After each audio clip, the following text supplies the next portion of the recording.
Okay. So, motorcycle stuff. I haven't posted in a while.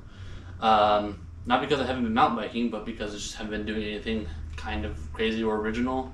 I don't want to do repeat content, but this has been a new thing I got. Still on 2 wheels, still very fun, and I've been modifying it.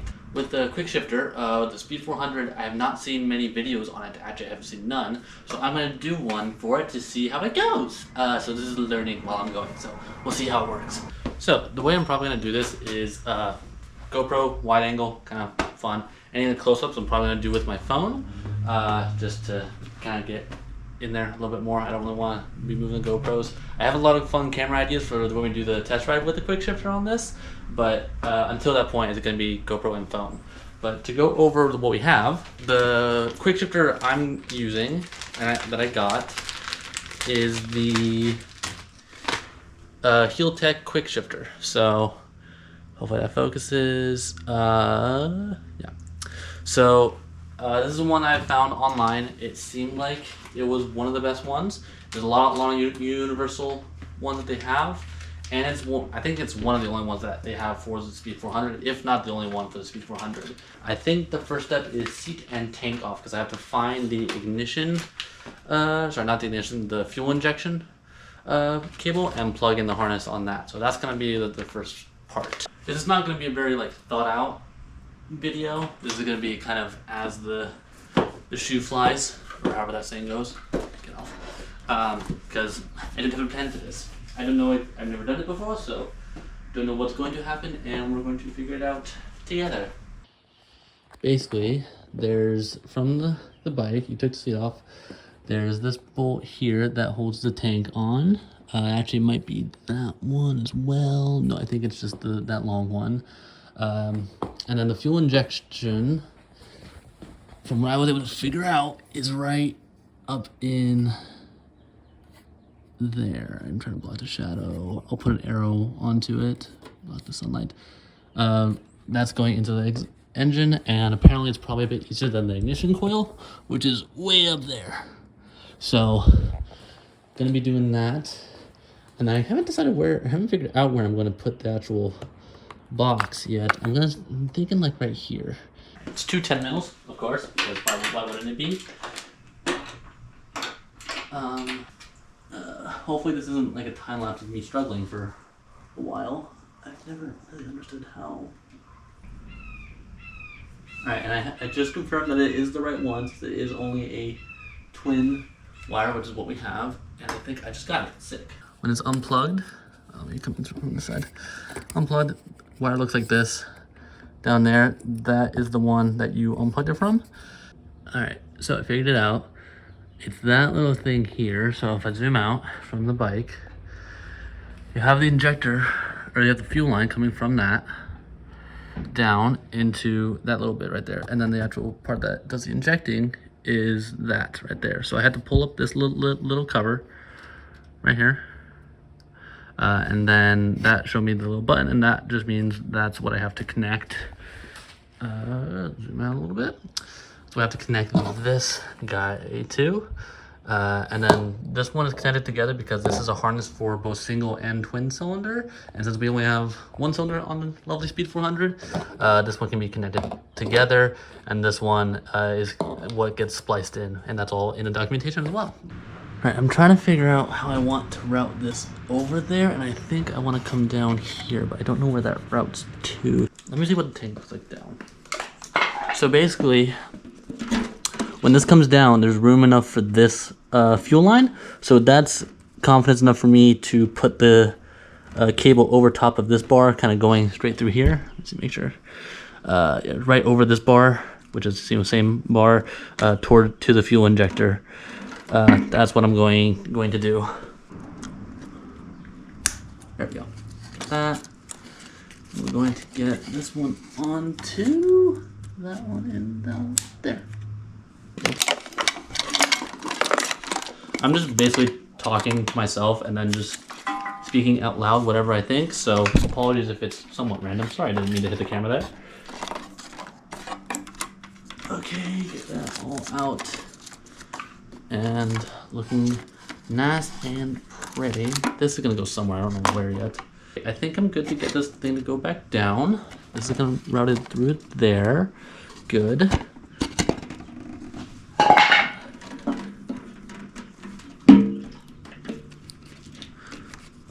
Yeah. All right, cool. Is that safe there? Absolutely. Little science lesson. This little, what they just call a little sensor thing, is actually a little piezoelectric sensor. Basically, when it compresses the material composition, sends a different electrical signal than what it is static, and that is what this picks up, seeing that you're like, oh, I'm shifting. I'll show where that's gonna go later, but right now I'm just trying to see if I have enough length to get it to where it needs to be up there, which would be like around that way, around the fuse boxes. Yes, there's plenty of length. Cool. Back to the tank thing back on. I think it was on this way.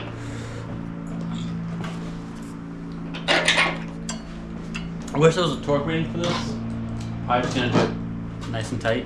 I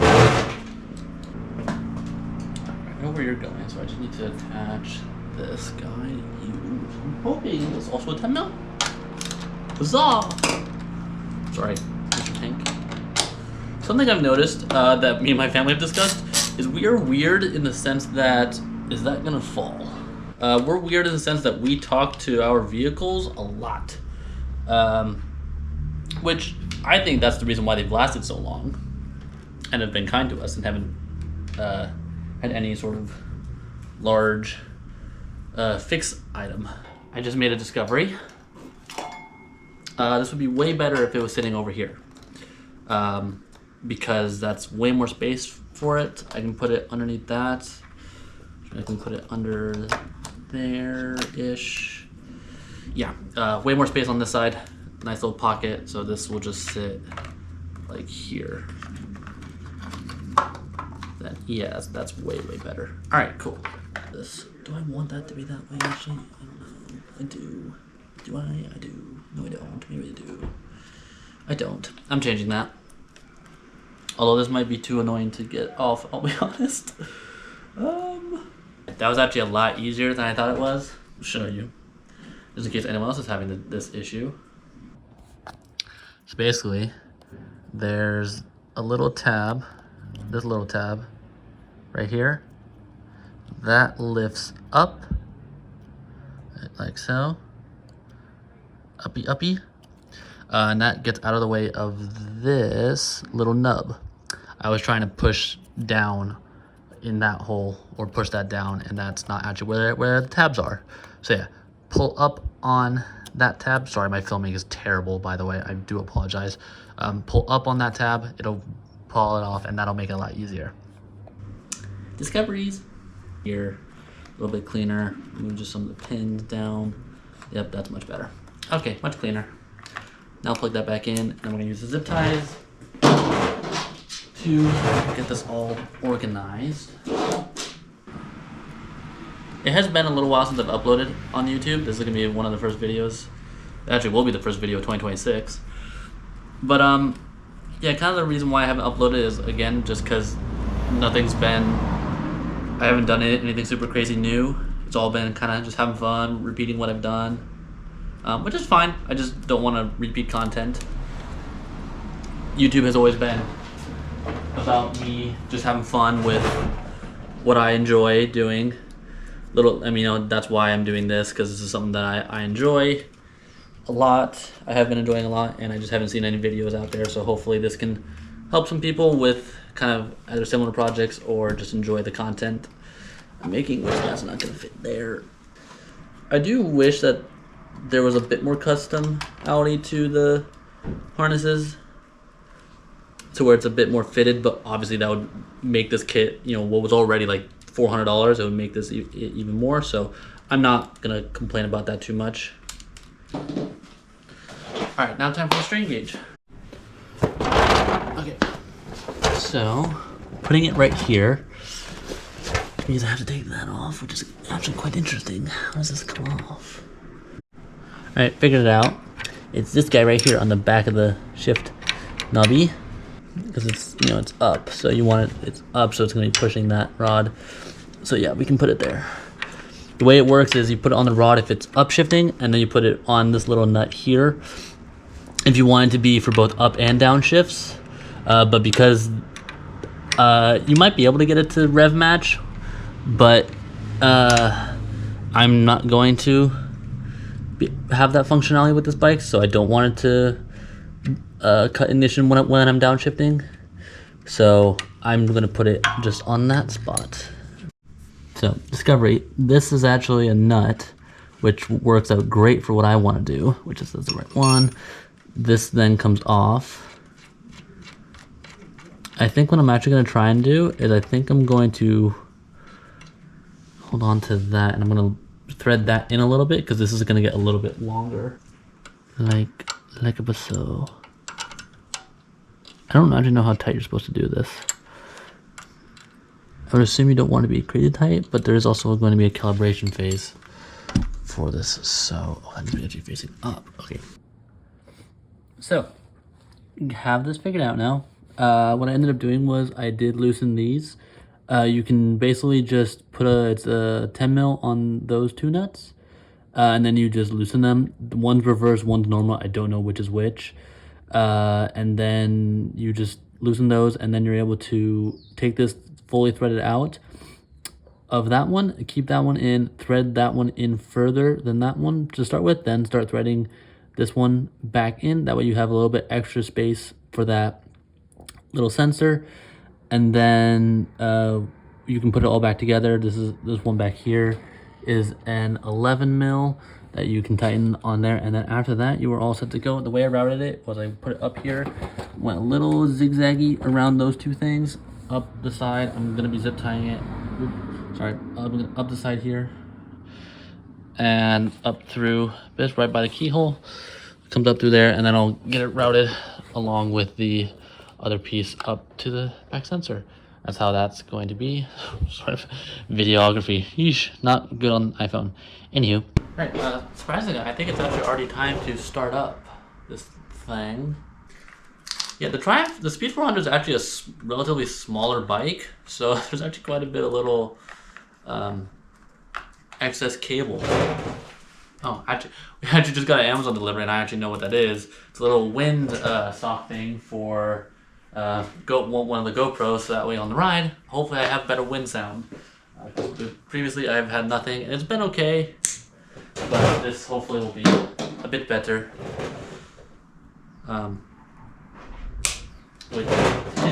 Better. If you know what that is, you're probably older than I am. I think we're ready. Turn the thing on. I'm going to record the light. There's a status light where it turns red. If it's red when you ignition key on, and then green when you start it, hopefully. Okay, red in neutral. I need to make sure we are. And then, yep, so we have the red status light on there. And then let's go ahead and start it.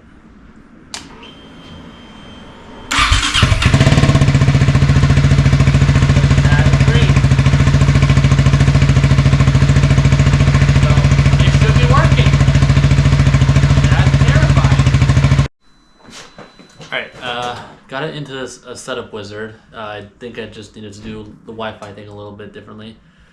Was it in a stand with a rear wheel off the ground, side stand, and gearbox in neutral. Start the engine and let it idle. If you press next, appearance settings will be. Alright, still a little confusing. Start this thing up. That's neutral.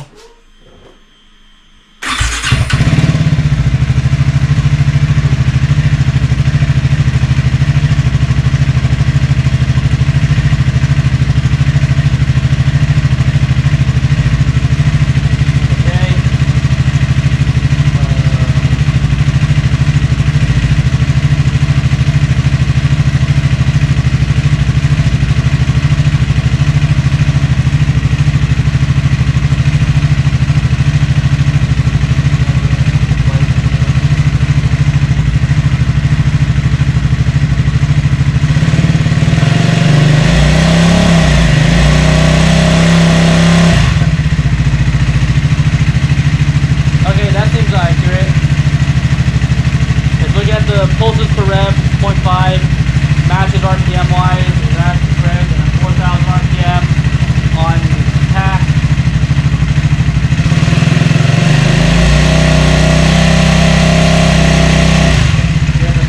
Nothing's right. With the engine running, test whether the engine cutoff function works normal or not. When the test button is pressed below, the engine can stop momentarily and complete, or even completely, depending on bike model. Otherwise, there's a problem. Most likely with the wiring. Okay, yeah, so bike turned off completely. Again, going through this, I'm screen recording this, but so that was correct. Next step. Engine cutoff is disabled under the first RPM value. We recommend setting it well above idle speed to ensure the engine won't stall when you cut the gearbox. Put the gearbox into first. First, we recommend setting it well above. Okay, yeah. So idle's around 1500, so 3000 RPM is good.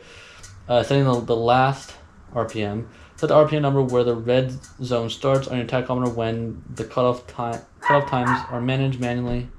This will be the last RPM row under cutoff times. Engine cutoff will not be disabled above this value. Engine cutoff will not be disabled. Right, so it's like red line. You don't want it to. That's part of Quickshifter. If you're redlining, you shouldn't shift it. I read that. This one I'm gonna put at 10,000 RPM because I don't know if I'm gonna go much higher than that, and I definitely wouldn't be shifting anything higher than that. Adjust sensor threshold. Sit on the bike normally, riding position. All right, need the seat. Where did I put the seat? Oh no, it's over here.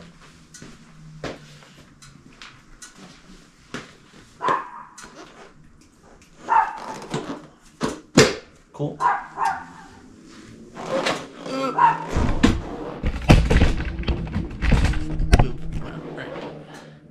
Bike on normally. Sit on the bike normal, riding position with the engine running at idle, and pull the clutch in, do a shift up motion 3 times with your normal shift speed. Okay, so running again.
That should be done now in the setup wizard. It was pretty self-explanatory.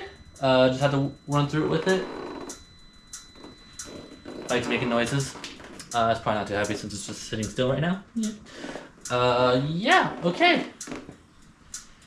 Sensor setup, that's, no, don't do that. Save as. Speed, 100, save. I don't know, cutoff time, 90 milliseconds, that's correct. Set up 30%, that's correct.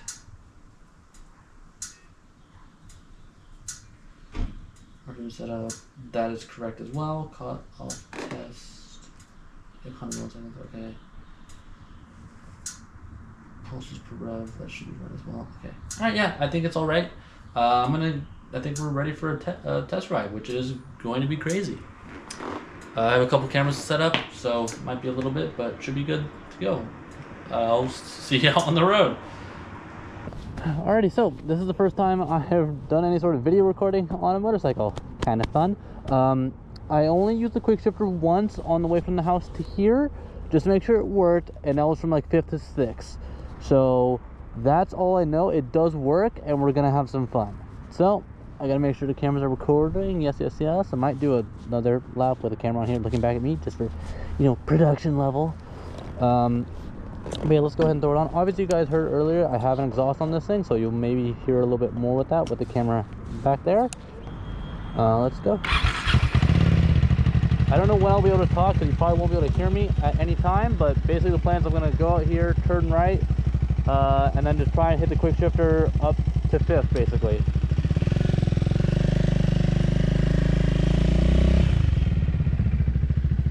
Go ahead and put my visor down before that. The visor down doesn't affect your audio, just because you're outside. I don't have a mic, because I'm not a videographer at all. Alright, let's go.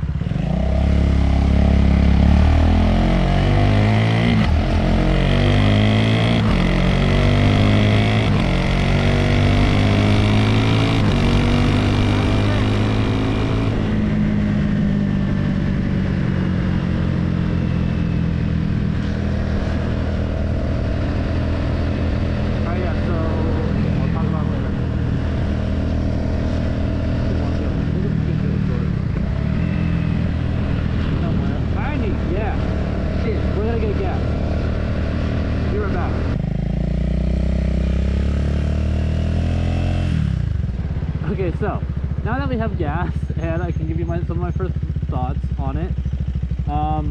It was fun. I definitely can't do it in from first to second.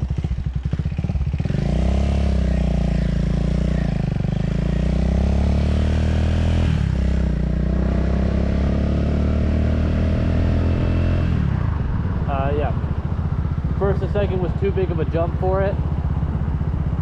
So have to stick with from second onward. But it should be fun still.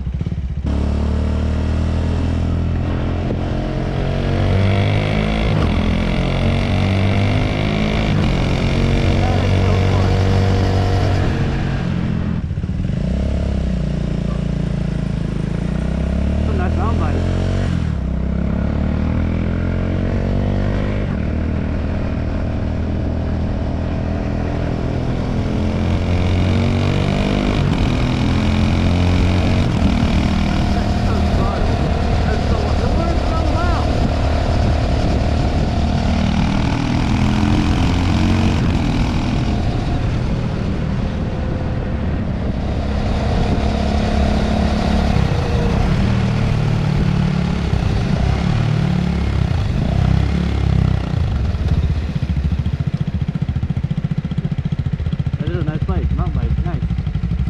The exhaust I have on it, the bike sounds pretty good with the quick shifter, even though it's a single cylinder.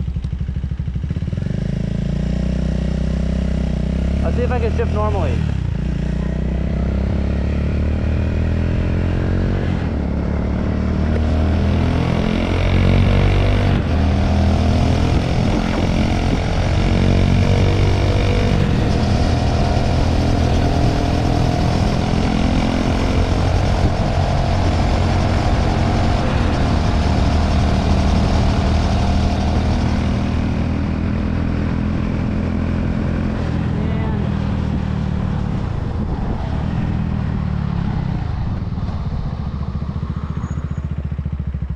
I'll tell you what, something about around here with me is I hit every freaking red light.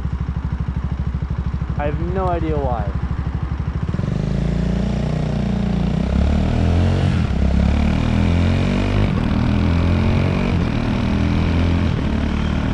Door shifting.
than, I mean, I don't know, gearbox, I don't know what it is normally. Down there, I feel warm. I don't know. That is nothing. Still have all my cameras.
That was loud.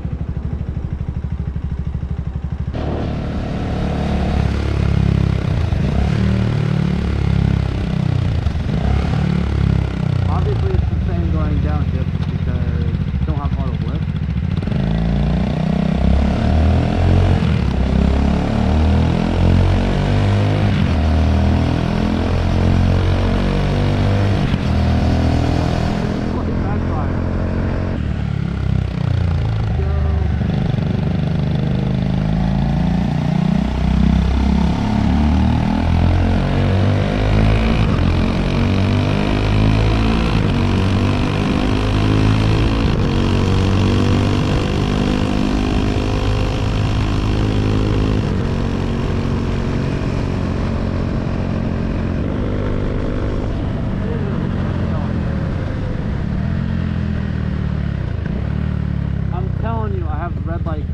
Here in Aliso Viejo, or in just SoCal in general, I am always hitting red lights. It's ridiculous. No matter what I do, if I went slow up the hill, I would have hit it. If I went fast up the hill like I did, I would have hit it. Doesn't freaking matter.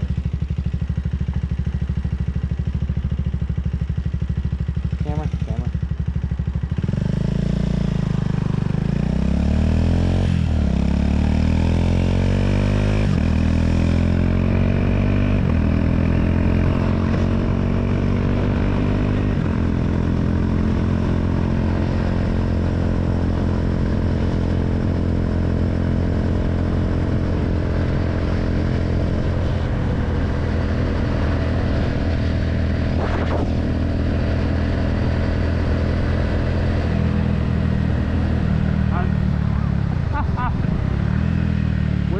My point. Oh my god. Totally proving my own point.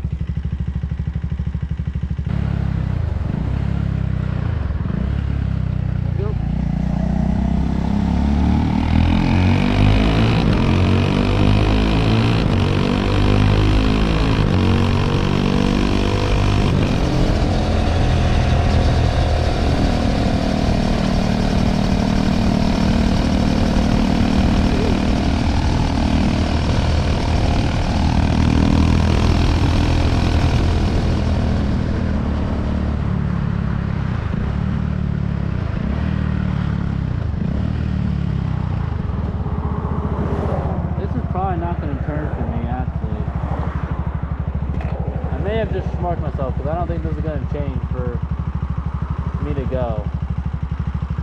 Unless, yay, it's the car coming behind me. Yay. What's fun about this bike is I can do that, go all the way to 6, and then I'm just going, you know, still under 10 over the speed limit, which is nice because I'm not breaking the law that much.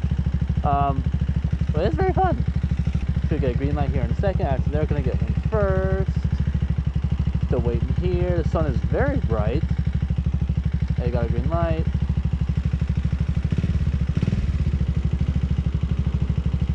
I need to check to make sure my exhaust tip is still tight. Kind of weird attachment point on there.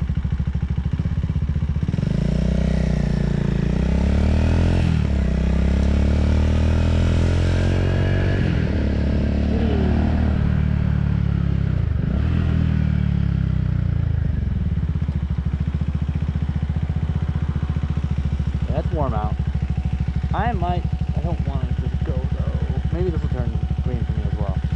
Green, please. Yes. I feel included.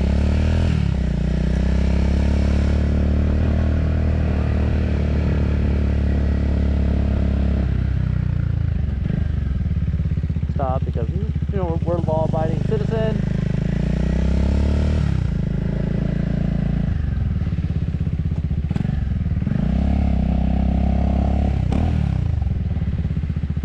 What fun. Alrighty. Well, we're going there. Bike is still together. Yay, it worked. Alright, let me turn this off. Hold on. A great success, I think. Oh, shoot. Stuff. I think that was a great success. I'm gonna go over here so that way sun isn't terrible. But yeah, that was great. Does my hair look okay? I didn't know. It worked. I think it's definitely a very good tool for the bike. I don't know. It's a warm day out. I actually haven't ridden this bike on warm days. So I'm usually having a couple more layers on my legs, and I can actually feel the gearbox heat a little bit more this time. So wasn't necessarily concerning, but just something that I haven't noticed before. Which obviously with it being a Quickshifter install, it could have possibly done something with the gearbox. So just something to I'm going to keep an eye on. I may very well just use it again as a tool, like, oh, I need to accelerate fast, I'm just going to use the Quickshifter. Otherwise I can just, you know, shift normally and it's totally fine, which is a really cool aspect of this. And then I can actually fully turn it off if I need to, if I don't even want to do it mandatory wise. Like if I have someone else ride the bike for the first time, I'm probably gonna turn it off because it can be a little bit confusing when you're trying to use both at the same time. But yeah, I'm quite happy with it. I hope you guys enjoyed watching the video. I had a fun time making it, and I got a really cool little upgrade on my bike. So yeah, thanks so much for watching. See you in the next one.